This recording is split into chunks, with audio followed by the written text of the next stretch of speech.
ಎಲ್ಲ ಕವಿಗಳಿಗೂ ಆ ಪ್ರೇಮ ಅನ್ನುವಂಥದ್ದು ಸಾಮಾನ್ಯವಾಗಿ ಬರುವಂಥದ್ದು. ಸಾಹಿತಿಗಳಾಗಿ ನಿಮಗೆ ಎದುರಾದ ಸವಾಲು ದೊಡ್ಡ ಸಮಸ್ಯೆ ಇದೆ. ಏನಪ್ಪಾ ಅಂದ್ರೆ ಈ ಕ್ವಶನ್ಗೆ ನಾನು ಆನ್ಸರ್ ಮಾಡಬೇಕು ಅಂತಂದ್ರೆ ನಿಜವಾಗಿಯೂ ನಾನು ಮುಸ್ಲಿಂ ಆಗಿ ಕವಿ ಹೆಂಗಾದ ಅನ್ನುವಂಥ. ನಮಸ್ತೆ, ನಾನು SB ಮತ್ತು KCP ಸೈನ್ಸ್ ಕಾಲೇಜಲ್ಲಿ ಓದಾಕತ್ತೀನಿ. ಅದ್ರೊಳಗೆ ನಾನು MA English first sem student. ಅದ್ರಾಗ ನಮ್ದು ಆಥರ್ ಸ್ಟಡಿ ಅಂತ ಒಂದು ಪೇಪರ್ ಐತಿ. ಅದ್ರಾಗ ನಾವು ಆಥರ್ನ ಇಂಟರ್ವ್ಯೂ ಮಾಡಿದ್ವಿ. ಸೊ ಅದಕ್ಕೆ ನಾನು ಇಂಟರ್ವ್ಯೂ ಮಾಡ್ಕೊಂಡಿದ್ವಿ. ಸೊ ಫಸ್ಟ್ ನಾನು ನಿಮ್ದು ಚೈಲ್ಡ್ಹುಡ್ ಬಗ್ಗೆ ತಿಳ್ಕೊಬೇಕು ಇಷ್ಟಪಡ್ತೀನಿ. ನಿಮ್ಮ ಬಾಲ್ಯದ ಜೀವನ ಮತ್ತು ಅವಾಗಿನ ದಿನಗಳು ಹೇಳಬೇಕು. ಬಾಲ್ಯದ ಜೀವನ ಹೆಚ್ಚು ಕಡಿಮೆ ಈ ಜನ್ರೇಷನ್ಗೂ ಆ ಜನ್ರೇಷನ್ಗೂ ಬಹಳ ವ್ಯತ್ಯಾಸ ಅದ. ಬರೀ ನಾವೆಲ್ಲ ಹೊಂದಾಡಿ ಬಾದಂತ ಮಾಡ್ತೀವಿ.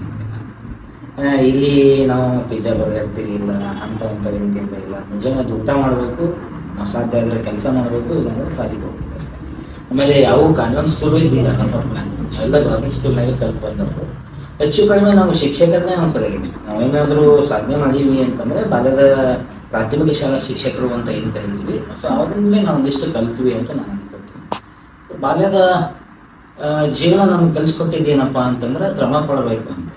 ತಂದೆ ತಾಯಿ ವ್ಯವಸಾಯ ಮಾಡ್ತಿದ್ರು, ಹೀಗಾಗಿ ವ್ಯವಸಾಯನೇ ನಾವು ಹೆಚ್ಚು ಕಡಿಮೆ ನಂಬ್ಕೊಂಡು ಬಂದವರು. ಅದು ಸಾಮಾನ್ಯವಾಗಿ ಮಧ್ಯಾಹ್ನ ತನಕ ಕೆಲಸ ಏನು ಸಾಲಿಗೆ ಹೋಗ್ಬೇಕು, ಮಧ್ಯಾಹ್ನದಿಂದ ಒಂದು ಕೆಲಸ ಮಾಡಬೇಕು, ಇದು ರೊಟೀನ್ ಆಗಿತ್ತು. ಒಂದು ದಿನ ಹೋಗುವಂಥದ್ದಲ್ಲ. ರವಿವಾರ ಬಂತು ಅಂತಂದ್ರೆ ನಮಗೆ ಹಬ್ಬ ಇದ್ದಂಗೆ. ಯಾಕಪ್ಪ ಅಂದ್ರೆ ಇಡೀ ದಿನ ತಂದೆ ತಾಯಿ ಜೊತೆ ಕಳೀತೀವಿ ಅನ್ನುವಂಥ ಒಂದು ಮನಸ್ಥಿತಿ. ಆಮೇಲೆ ಸೋಷಿಯಲ್ ಮೀಡಿಯಾದೊಳಗೆ ಬಹಳ ಕಡಿಮೆ ನಮಗೆ. ನಾವು ಯಾವಾಗ ಸೋಷಿಯಲ್ ಮೀಡಿಯಾಗೆ ಬಂದ್ವಿ ಅಂತಂದ್ರೆ PUC ಫಸ್ಟ್ ಇಯರ್ ಇದ್ದಾಗ ನಮ್ಗೆ ಸೋಷಿಯಲ್ ಮೀಡಿಯಾ ಗೊತ್ತಾಯ್ತು. ಅಲ್ಲಿ ತನಕ ಯಾವ ಸೋಷಿಯಲ್ ಮೀಡಿಯಾಸು ಇರಲಿಲ್ಲ, ಫೋನು ಇರಲಿಲ್ಲ.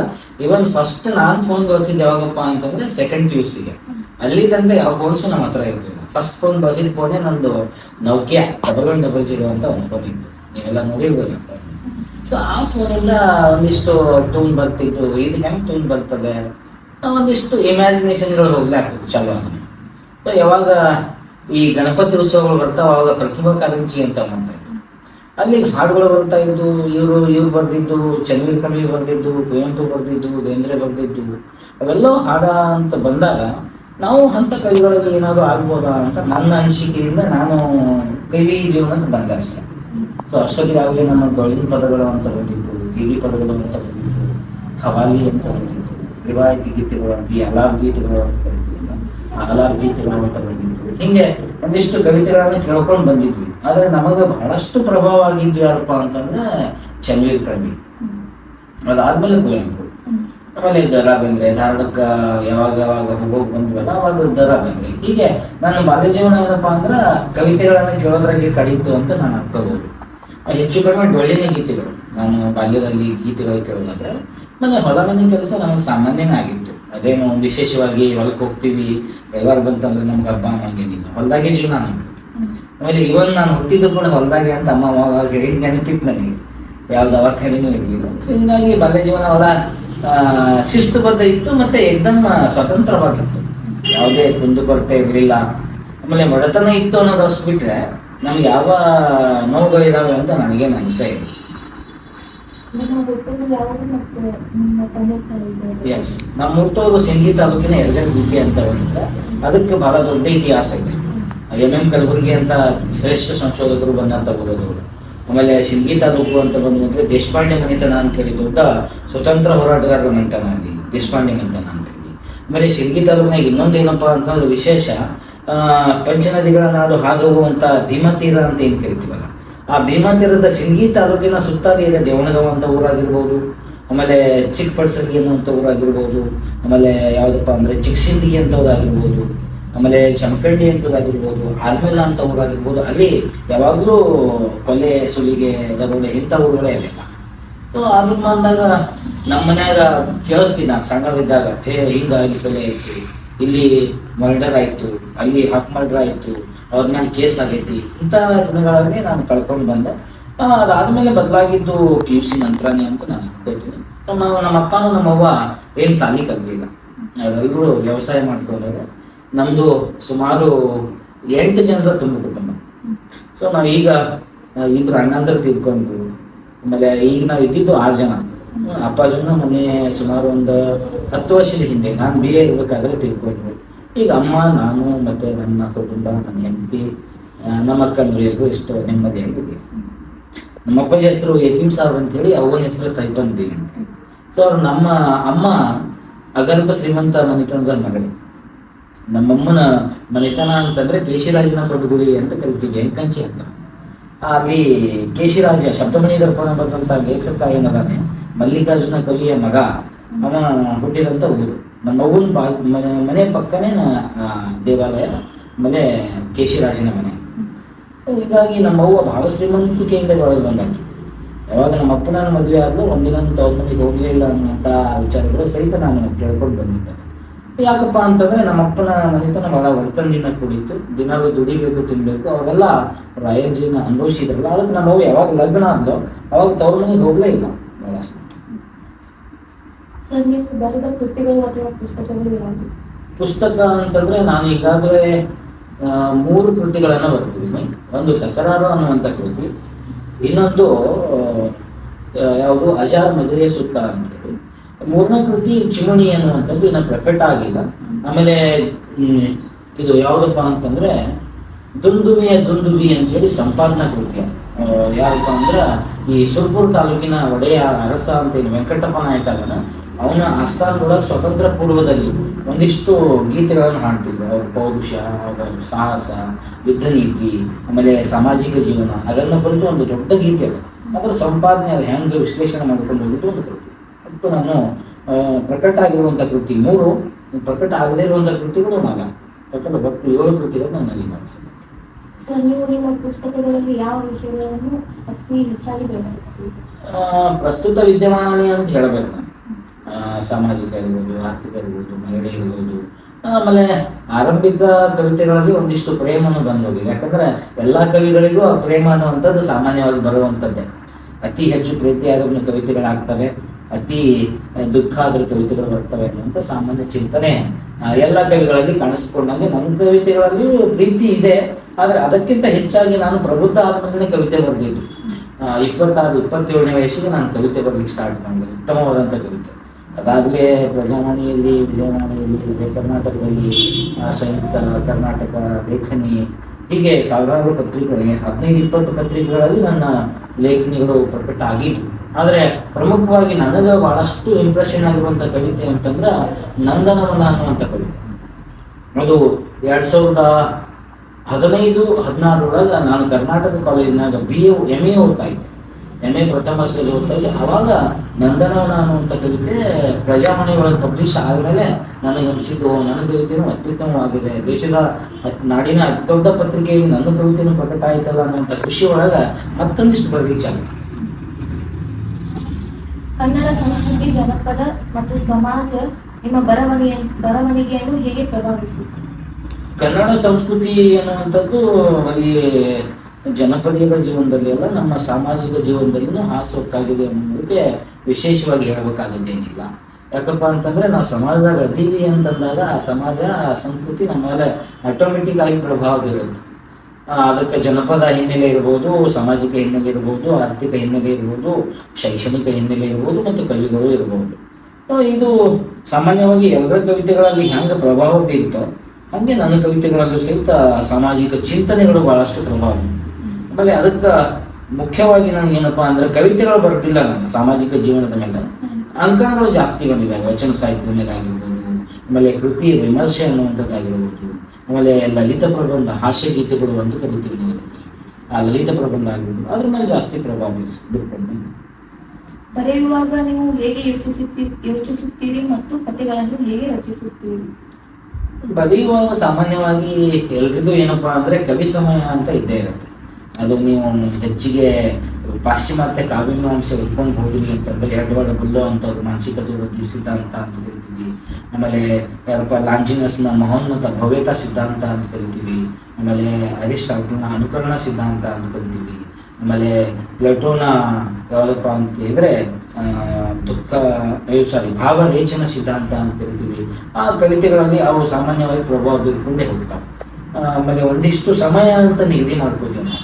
ರಾತ್ರಿ 10 ಗಂಟೆಗೋ, 11 ಗಂಟೆಗೋ, 1 ಗಂಟೆಗೋ, 2 ಗಂಟೆಗೋ, ಎಷ್ಟೋ ಸಲ ನಾನು ಮಧ್ಯರಾತ್ರಿಗೂ ಕುತ್ಕೊಂಡು ಕಾಲು ಹೋದಂಥ ಉದಾಹರಣೆಗಳು ಇದ್ದಾವೆ.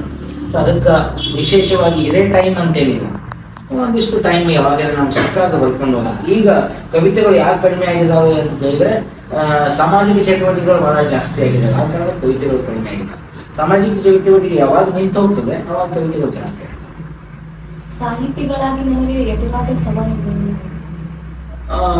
ದೊಡ್ಡ ಸಮಸ್ಯೆ ಇದೆ. ಏನಪ್ಪಾ ಅಂದ್ರೆ ಈ ಕ್ವಶನ್ಗೆ ನಾನು ಆನ್ಸರ್ ಮಾಡಬೇಕು ಅಂತಂದ್ರೆ ನಿಜವಾಗ್ಲೂ ನಾನು ಮುಸ್ಲಿಂ ಆಗಿ ಕವಿ ಹೆಂಗಾದ ಅನ್ನುವಂಥ ಪ್ರಶ್ನೆ ನಾನು ಬಂದಿತ್ತು. ಮುಸ್ಲಿಂ ಆದ ಕವಿ ಆಗ್ಲಿಕ್ಕೆ ಸಾಧ್ಯನಾ, ಅವನಿಗೆ ಕನ್ನಡ, ಅದು ಮುಸ್ಲಿಂ ವ್ಯಕ್ತಿಯಾಗಿ ಕನ್ನಡ ಕವಿತೆಗಳನ್ನು ಬರ್ಲಿಕ್ಕೆ ಸಾಧ್ಯನಾ ಅನ್ನುವಂಥ ಪ್ರಶ್ನೆಗಳು ಸಾಕಷ್ಟು ಬಂದಿಲ್ಲ. ಅದಕ್ಕೆ ನಾನು ಓದಿನ ಮೂಲಕನೇ ಉತ್ತರ ಕೊಟ್ಟಿದ್ದೆ ಅಷ್ಟೇ. ಆಮೇಲೆ ನನಗೆ ಪ್ರಭಾವ ಬೀರಿದಂಥ ಎಲ್ಲ ಕವಿತೆಗಳಲ್ಲಿ ಸತ್ಯಾನಂದ ಪಾತ್ರೂಟ ಅವರ ನಾನು ಬಡವನಾದರೆ ಏನು ಪ್ರಿಯೆ ಕೈತುತ್ತು ನಾವು ಉಣಿಸುವೆ ಅನ್ನುವಂಥ ಪದ್ಯ, ಆಮೇಲೆ ಬೇಂದ್ರೆ ಅವರಂಥ ಏನು ನಾನು ಬಡವ ಅವಳ ಬಡವಿ ಬಲವೇ ನಮ್ಮ ಬದುಕು ಅನ್ನುವಂಥ ಪದ್ಯ, ಆಮೇಲೆ ದೇವರು ರುಜು ಮಾಡಿನ ಅನ್ನುವಂಥ ಕುವೆಂಪು ಅವರ ಪದ್ಯ, ಇವು ಸಾಮಾನ್ಯವಾಗಿ ಪ್ರಭಾವ ಬೀರಿದ ಮೇಲೆ ನಾನು ಈ ರೀತಿಯ ಕವಿತೆಗಳನ್ನು ಬರೀಬಹುದು ಅನ್ನುವಂಥ ವಿಚಾರ ಇಟ್ಕೊಂಡೇ ಹೋಗಿ ಹೊರತು ನಾನು ಸವಾಲುಗಳ ಬಗ್ಗೆ ನಾನು ಯೋಚನೆ ಮಾಡಿ. ಯುವ ಸಾಹಿತಿಗಳಿಗೆ ನೀವು ಬಯಸುವ ಸಂದೇಶ ಒಂದೇನಪ್ಪಾ ಅಂತಂದ್ರೆ ಕವಿಗಳು, ನಾನು ಯುವ ಕವಿನೇ, ಶ್ರೇಷ್ಠ ಕವಿ ಅಂತ ಏನಲ್ಲ, ನಾನು ಸಾಮಾನ್ಯವಾಗಿ ಬರ್ಕೊಂಡು ಹೋಗ್ತೀನಿ. ನನ್ನ ಗ್ರಹಿಕೆ ಪ್ರಕಾರ ಏನಪ್ಪಾ ಅಂತಂದ್ರೆ ಕವಿಗಳು ಆಗ್ಬೇಕು ಅನ್ನೋದು ಫಸ್ಟ್ ಕಿವಿಗಳಾಗಬೇಕು. ಅಂತಂದ್ರೆ ಏನಾಗಬೇಕು ಅಂತಂದ್ರೆ ಓದಿದ್ದನ್ನ ಕೇಳಬೇಕು. ಆಮೇಲೆ ಕೇಳಿ ಪದೇ ಎಲ್ಲಿ ತನಕ ನಮಗೆ ಆ ಕಾವ್ಯಗಳು ಪರ್ಫೆಕ್ಟ್ ಆಗಂಗಿಲ್ವೋ ಅಲ್ಲಿ ತನಕ ಮತ್ತೊಂದು ಕವಿತೆಗಳನ್ನು ನಾವು ಬರೀಬಾರ್ದು. ಆಮೇಲೆ ಈಗ ಬರೆಯೋರ ಸಂಖ್ಯೆ ಸಾಕಷ್ಟಿದೆ. ಒಂದು ಕವಿತೆ ಬರ್ದವನು ಕವಿನೇ, 1000 ಕವಿತೆ ಬರ್ದವನು ಕವಿನೇ. ಅದಕ್ಕಾಗಿನೇ ಪಿ ಲಂಕೇಶ್ ಒಂದ್ ಕಡೆ ಬರ್ಕೊತಾನೆ, ನೋವು ಕಂಬನಿ ಬದುಕು ಕರವಸ್ತ್ರ ಕವಿತೆ. ಎಲ್ಲಿ ತನಕ ಕಾವ್ಯ ಕರವಸ್ತ್ರ ಆಗಂಗಿಲ್ವೋ ಅಲ್ಲಿ ತನಕ ಕಾವ್ಯ ನಿಜ ರೂಪ ಪಡ್ಕೊಳ್ಳಂಗಿಲ್ಲ ಅನ್ನುವಂಥದ್ದು ನನ್ನ ವಿಚಾರ. ಚಿಕ್ಕ ವಯಸ್ಸಿನಲ್ಲಿ ಭರವಸೆಯ ಲೇಖಕರಾಗಿ ಗುರುತಿಸಿಕೊಂಡ ನಿಮಗೆ ನಿಮ್ಮ ಬಗ್ಗೆ ಎಷ್ಟು ಭರವಸೆಯ ಲೇಖಕರಾಗಿ ಗುರುತಿಸಿಕೊಂಡಿರಿ ನೀವು, ನಿಮ್ಮ ಬಗ್ಗೆ ಎಷ್ಟು ಹೆಮ್ಮೆ ಅನಿಸ್ತದೆ? ನನ್ನ ಬಗ್ಗೆ ಹೆಮ್ಮೆ ಅನ್ಸೋಕ್ಕಿಂತ ನನಗೆ ಕನ್ನಡದ ಬಗ್ಗೆನೇ ಜಾಸ್ತಿ ಹೆಮ್ಮೆ ಅನ್ಸುತ್ತೆ. ಯಾಕಂತ ಅಂತಂದ್ರೆ ಕನ್ನಡ ನನಗೆ ಕಲೀಲಿಲ್ಲ ಅಂತಂದ್ರೆ ನಾನು ಕನ್ನಡ ಕವಿ ಆಗ್ಲಿಕ್ಕೆ ಸಾಧ್ಯನೇ ಇರಲಿಲ್ಲ. ಆಮೇಲೆ ಶ್ರೇಷ್ಠ ಕವಿಗಳಲ್ಲಿ ಶ್ರೇಷ್ಠ ಕನಿಷ್ಠ ಅಂತ ಏನಿಲ್ಲ, ಕವಿನೇ. ಸಾಮಾನ್ಯವಾಗಿ ಒಬ್ಬೊಂದು ಕವಿತೆ ಬರೆದ್ರು ಕವಿನೇ, 1000 ಕವಿತೆ ಬರೆದ್ರು ಕವಿನೇ. ಹೀಗಾಗಿ ಕವಿತೆಯಲ್ಲಿ, ಕಾವ್ಯದಲ್ಲಿ, ಕವಿಗಳಲ್ಲಿ ಶ್ರೇಷ್ಠ ಕನಿಷ್ಠ ಅನ್ನುವಂಥ ಭಾವನೆ ಏನಿಲ್ಲ. ಸೊ ಸಾಮಾನ್ಯವಾಗಿ ಅವರ ಕಾವ್ಯಗಳು ಬಹಳಷ್ಟು ಜನ ತಲುಪಿದ್ವು ಅಂತಂದ್ರೆ ಅವ ಅತ್ಯುತ್ತಮ ಕವಿ ಆಗ್ಲಿಕ್ಕೆ ಸಾಧ್ಯ. ಆಮೇಲೆ ಎಲ್ಲರ ಕವಿತೆಗಳು ಏನಪ್ಪಾ ಅಂದ್ರೆ ಸಾಮಾನ್ಯರ ಜೀವನಕ್ಕೆ ಬೆಳಿಬೇಕು, ಸಾಮಾನ್ಯರ ಜೀವನದ ಆಶೆಗಳನ್ನ ಈಡೇರಿಸುವಂತಾಗಿರ್ಬೇಕು. ಫಾರ್ ಎಕ್ಸಾಂಪಲ್ ಆಗಿ ಶಬ್ದಮಣಿ ದರ್ಪಣದಲ್ಲಿ ಒಂದು ಮಾತು ಬರುತ್ತೆ, ಯಾವುದಪ್ಪ ಅಂತಂದ್ರೆ ಕವಿಗಳು ಸದ್ಗುಣಿಗಳು ಸುಬಟರ್ಗಳು ಅಂತ ಬರುತ್ತೆ. ಕವಿಗಳು ಹೆಂಗಿರ್ಬೇಕು ಅಂತಂದ್ರೆ ಸದ್ಗುಣಿಗಳಾಗಿರ್ಬೇಕು, ಸುವಿಚಾರಗಳನ್ನು ಹೊಂದಿರಬೇಕು, ಆಮೇಲೆ ಏನು ಸಮಾಜಕ್ಕೆ ಒಂದು ಉತ್ತಮವಾದಂಥ ಸಂದೇಶವನ್ನು ಸಾರುವಂಥವಾಗಿರ್ಬೇಕು ಅಷ್ಟೇ. ಇಲ್ಲಿ ಕವಿತೆಗಳಲ್ಲಿ ಬಹಳ ಮೇಲೆ ಹೋದಂಥ ಕವಿತೆ, ಬಹಳ ಕೆಳಗೆ ಬಂದಂಥ ಕವಿತೆ ಅಂತ ಅದೇನಿಲ್ಲ, ಕವಿ ಅಂತೂ ಏನಿಲ್ಲ. ಆಮೇಲೆ ಬಹಳ ಚೆಂದಾಗಿ ಒಂದ್ಸಲ ಯಾರಿಗೆ ಅಂತಂದ್ರೆ ಬೇಂದ್ರೆ ಮತ್ತು ಕುವೆಂಪುಗೆ ಒಂದಿಷ್ಟು ವಾದಗಳಾಗ್ತವೆ. ಅವಾಗ ಕುವೆಂಪು 1935 ಅನ್ಕೋತೀನಿ ನಾನು, ಓದಿದ ನೆನಪು. ಅವಾಗ ಕುವೆಂಪು ಧಾರವಾಡ ಜಿಲ್ಲೆ ಸಾಹಿತ್ಯ ಸಮ್ಮೇಳನ ಆಗ್ತಾ ಇರ್ತದೆ. ಅವಾಗ ಅವನಿಗೆ ಸಾಹಿತ್ಯ ಸಮ್ಮೇಳನದ ಅಧ್ಯಕ್ಷತೆಯನ್ನು ಕೊಡ್ತಾ ಇರ್ತಾರೆ. ಅವಾಗ ಆಕ್ಚುಲಿ ಅದು ಕೊಡ್ಬೇಕಾಗಿತ್ತಪ್ಪ ಅಂತಂದ್ರೆ ಬೇಂದ್ರೆ ಸಾಹಿತ್ಯ ಸಮ್ಮೇಳನದ ಅಧ್ಯಕ್ಷತೆಯನ್ನು ಕೊಡ್ಬೇಕಾಗಿರ್ತದೆ. ಅವಾಗ ಕೊಡ್ಲಾರ್ದೇನೆ ಏನಾಗ್ತದ ಅಂದ್ರೆ ಕುವೆಂಪು ಸಾಹಿತ್ಯ ಸಮ್ಮೇಳನದ ಅಧ್ಯಕ್ಷತೆಯನ್ನು ಕೊಟ್ಟಾಗ ಬೇಂದ್ರೆ ಏನ್ ಮಾಡ್ತಾನೆ, ಬೇಂದ್ರೆ ಮನೆಗೆ ಕುವೆಂಪು ಬರ್ತಾನೆ. ಬಂದು ದೋಸ್ತ ಹಿಂಗ ಭಾಳ ಒಳ್ಳೆ ಫ್ರೆಂಡ್ಸ್ ಅವರೆಲ್ಲ, ದೋಸ್ತ ಹಿಂಗ ನನಗೆ ಅಧ್ಯಕ್ಷತೆಯನ್ನು ಕೊಟ್ಟಾರ, ಮತ್ತು ನೀವು ಸಾಹಿತ್ಯ ಸಮ್ಮೇಳನಕ್ಕೆ ಬರಬೇಕು ಅಂತಂದಾಗ ಆಯ್ತಪ್ಪ ಬರ್ತೀನಿ, ಆದ್ರೆ ಒಂದು ವಿಚಾರ ನಾನು ನಿನ್ನ ಜೊತೆಗೆ ಏನು ವಿಚಾರ ಮಾಡಬೇಕು ಅಂತೇನಪ್ಪ ಅಂತಂದ್ರೆ, ನಿನ್ನ ಮೇಲಕ್ಕೆ ನಾ ಏರಬಲ್ಲೆ, ನೀನ್ ಸಿಂಹಾಸನದಾಗ ಕುಂತಿಯಲ್ಲ, ನೀ ಸಾಹಿತ್ಯ ಸಮ್ಮೇಳನದ ಅಧ್ಯಕ್ಷ ಆಗಿಯಲ್ಲ, ಅಲ್ಲಿಗೆ ನಾ ಹೋಗ್ತೀನಿ, ನನ್ನ ಆಳಕ್ಕೆ ನೀ ಇಳಿಯಬಲ್ಲಿ ಅಂತ ಕೇಳ್ತಾನೆ. ನಾನು ಬರೆದಂತ ಕವಿತೆಗಳಿದಾವಲ್ಲ ಅಷ್ಟು ಆಳಕ್ಕೆ ನೀ ಹೋಗಕ್ಕೆ ಸಾಧ್ಯ ಐತೀನಿ ಅಂತ ಕೇಳ್ತಾನೆ. ಇದು ಕವಿಯಲ್ಲಿರುವಂತ ಮನೋಭಾವ. ತನ್ನ ಕವಿತೆಗಳು ಶ್ರೇಷ್ಠ ಅನ್ನಬೇಕಾಗಿತ್ತು ಅಂದ್ರೆ ಇಷ್ಟು ಅರ್ಥ ಮಾಡ್ಕೊಂಡ್ರೆ ಸಾಕು. ಸರ್, ನೀವು ಗಜಲ್ ಸಾಹಿತ್ಯವನ್ನು ಬಹಳ ವಿಶೇಷ, ಅದು ನಿಮಗೆ ವಿಶೇಷ ಐತಿ. ಅದ ನಿಮಗೆ ಏನ ಗಜಲ್ ಸಾಹಿತ್ಯ ಬರಕ್ಕೆ ಏನ್ ಸ್ಫೂರ್ತಿ ನಿಂತು, ಮತ್ತು ಗಜಲ್ ಸಾಹಿತ್ಯದ ಪಾತ್ರ ನಿಮ್ ಜೀವನದೊಳಗೆ? ಗಜಲ್ ಸಾಹಿತ್ಯ ಯಾಕೆ ಬರೆಯಕ್ಕೆ ಇಷ್ಟಪಟ್ಟೆ ಅಂತಂದ್ರೆ, ಎಲ್ಲಾ ಕವಿಗಳು ಏನ್ ಮಾಡ್ತಾರೆ, ಹೊಸದನ್ನ ಅನುಕರಣೆ ಮಾಡ್ತಾರೆ. ಹೆಂಗ 6ನೇ ಶತಮಾನದಿಂದ 10ನೇ ಶತಮಾನ ತಕ್ಕ ಚಂಪು ಸಾಹಿತ್ಯ, 11ನೇ ಶತಮಾನ 12ನೇ ಶತಮಾನ 13ನೇ ಶತಮಾನ ವಚನ ಸಾಹಿತ್ಯ, 14, 15, 16ನೇ ಶತಮಾನ ರಗಳೆ ಸಾಹಿತ್ಯ, 17ನೇ ಶತಮಾನ, 16 ಮತ್ತು 17ನೇ ಶತಮಾನ ಷಟ್ಪದಿ ಸಾಹಿತ್ಯ, ಸಾಂಗತ್ಯ, ಶತಕ ಹಿಂಗೆ ವಿಶೇಷವಾಗಿ ವಿಭಾಗ ಆದವು. ಹಂಗೆ 20ನೇ ಶತಮಾನದಾಗ ಬಹಳಷ್ಟು ಫೇಮಸ್ ಆಗಿರುವಂಥ ಸಾಹಿತ್ಯ ಪ್ರಕಾರ ಯಾವುದಪ್ಪ ಅಂದರೆ ಗಜಲ್ ಸಾಹಿತ್ಯ. ಅದು ನಮ್ಮ ದೇಶ ಸಾಹಿತ್ಯ ಅಲ್ಲ, ಅದು ಪರ್ಷಿಯನ್ ಮಾದರಿಯಿಂದ ಬಂದಂಥ ಸಾಹಿತ್ಯ. ಹೀಗಾಗಿ ಅದರಾಗ ಒಂದಿಷ್ಟು ಪ್ರೇಮದ ವಿಚಾರಗಳಿದ್ದು. ಫಸ್ಟು ಆ ಗಜಲ್ ಸಾಹಿತ್ಯ ಭಾರತಕ್ಕೆ ಬರಬೇಕಾದ್ರೆ ಶಾಂತರಸ ಏನು ಮಾಡಿದ್ರಪ್ಪ ಅಂದ್ರೆ ಪ್ರೀತಿ ಪ್ರೇಮ ಇಟ್ಕೊಂಡೇ ಕಾವ್ಯಗಳನ್ನು ರಚನೆ ಮಾಡಿದರು. ಅವರ ಆದಂಥ ಮುಕ್ತಾಯಕ ಆಗಿರ್ಬೋದು, ಆಮೇಲೆ ಅಲ್ಲಾ ಗಿರಿರಾಜ್ ಆಗಿರ್ಬೋದು, ಆಮೇಲೆ ಯಾರಪ್ಪ ಅಂತಂದ್ರೆ ಗಿರೀಶ್ ಜಕಾಪುರ ಅನ್ನುವಂಥದ್ದಾಗಿರ್ಬೋದು. ಅವ್ರಿಗೆ ಪ್ರೀತಿ ಮತ್ತು ಪ್ರೇಮವನ್ನೇ ಪ್ರಧಾನವಾಗಿಸ್ಕೊಂಡು ಗಜಲನ್ನು ಬಂದರು. ಬಟ್ ನಾ ಏನು ಮಾಡಿದೆ ಅದ್ರಾಗ ಅಂತಂದ್ರೆ ಅಜಾದಿ ಗಜಲ್ ಅಂತ ಹೇಳಿ ದೇವನೂರು ಮಹಾದೇವ ಅವ್ರದ ಎದೆಗೆ ಬಿದ್ದ ಅಕ್ಷರದ ಬಗ್ಗೆ ನೀವು ಅವಲೋಕನ ಬರ್ತೀವಿ, ಅದು ದಿನಪತ್ರಿಕೆ ಒಳಗೆ ಪ್ರಕಟವಾಗಿದ್ವಿ, ಅದ್ರ ಬಗ್ಗೆ ನಿಮ್ಮ ಅಭಿಪ್ರಾಯ? ನಾನು ದೇವನೂರು ಮಹಾದೇವ ಅವ್ರ ಬಗ್ಗೆ ಬರಲಿಕ್ಕಿಂತ ಮುಂಚೆ ಸುಮಾರು ಕವಿತೆಗಳನ್ನು ಏನು ಕವಿಗಳ ಕವಿತೆಗಳನ್ನು ವಿಶ್ಲೇಷಣೆ ಮಾಡಿದ್ದೆ. ದೇವನೂರು ಮಹಾದೇವ ಅವ್ರ ಬಗ್ಗೆ ಯಾಕೆ ಬರೀಬೇಕಾಗಿತ್ತು ಅಂತಂದ್ರೆ ಆ ದಿನಮಾನದಲ್ಲಿ ಅವರು ಈ RSSನ ಉದ್ದ ಆಗಲ್ಲ ಅನ್ನುವಂಥ ಒಂದು ಪುಸ್ತಕ ಬರ್ತಿದ್ರು. ಅದ್ರ ಬಗ್ಗೆ ಸಾಕಷ್ಟು ದ್ವಂದ್ವವಾಗಿತ್ತು. RSS ಹಂಗದ ಹಿಂಗದ, ಅದು ಹಿಂಗ ಅಂತ ಸಾಕಷ್ಟು ಜನ ಅದ್ರ ಬಗ್ಗೆ ಅವಲೋಕನ ಮಾಡ್ತಾ ಇದ್ರು. ಆದ್ರೆ ಯಾರು ಆ ಟೈಮಲ್ಲಿ ಎದೆಗೆ ಬಿದ್ದ ಅಕ್ಷರ ಅನ್ನುವಂಥ ಒಂದು ದೊಡ್ಡ ಕೃತಿಯನ್ನು ಯಾರು ಓದಿರ್ಲಿಲ್ಲ. ಎದೆಗೆ ಬಿದ್ದ ಅಕ್ಷರ ಏನಪ್ಪಾ ಅಂತಂದ್ರೆ ಬಾಲ್ಯದಲ್ಲಿ ನಾವು ಯಾವ ಮೌಲ್ಯಗಳನ್ನ ವ್ಯಕ್ತಿಗಳಲ್ಲಿ ಸಮಾಜದಲ್ಲಿ ತುಂಬ್ತೀವೋ ಅದೇ ಮೌಲ್ಯಗಳು ಜೀವನ ಪರ್ಯಂತ ಉಳಿತಾವ ಅನ್ನೋ ಕಾರಣ ಇಟ್ಕೊಂಡೆ ಎದೆಗೆ ಬಿದ್ದ ಅಕ್ಷರ ಬರ್ದಿದ್ರು. ಸೊ ಅದಕ್ಕೆ ನಾನೇನ್ ಮಾಡಿದೆ, ಎಲ್ಲರೂ ಹಂಗಿಂಗ್ ಮಾತಾಡಕತ್ತಿದ್ರು. ಅವಾಗ ನನಗೂ ಆ ಪ್ರಶ್ನೆ ಬಂತು, ಸರ್ RSS ಬಗ್ಗೆ ನಿಮ್ಮ ಅಭಿಪ್ರಾಯ ಏನು ಅಂತ ಕೇಳಿ. ಅದೊಂದು ಸಂಘಟನೆ, ಅದೊಂದು ಸಂಸ್ಥೆ, ಅದು ಸಮಾಜಕ್ಕಾಗಿ ಕೆಲಸ ಮಾಡ್ಲಿಕ್ಕತ್ತದ. ಅದ್ರ ಬಗ್ಗೆ ನಾನು ಏನೂ ಮಾತಾಡ್ಲಿಕ್ಕೆ ಸಾಧ್ಯ ಇಲ್ಲ. ಆದರೆ ದೇವನೂರು ಮಹಾದೇವರ ಕೃತಿ ಬಗ್ಗೆ ನಾನು ಬರ್ಲಿಕ್ಕೆ ಸಾಧ್ಯ ಇಲ್ಲ ಅಂತೇಳಿ ಆ ವಿಮರ್ಶೆಯನ್ನು ಬರ್ತೇನೆ ಅಷ್ಟೇ. ರಾಗಮ್ ಅವರ ದಂಡಿದ ಕಾದಂಬರಿ ಬಗ್ಗೆನೂ ನೀವು ಅವಲೋಕನ ಮಾಡಿರಿ, ಅದ್ರ ಬಗ್ಗೆ ಏನು ಮಾಡಿದ್ದಾರೆ? ರಾಜಶೇಖರ್ ಮಠಪತಿ, ರಾಗಮ್ ಅಂತಂದ್ರೆ ರಾಜಶೇಖರ್ ಮಠಪತಿ ಇಲ್ಲೇ ಚಳಚಣದವರು. ಅವರು ನನಗೆ ಯಾವಾಗ ಅಂತಂದ್ರೆ 2012ರಿಂದಲೇ ಪರಿಚಯ.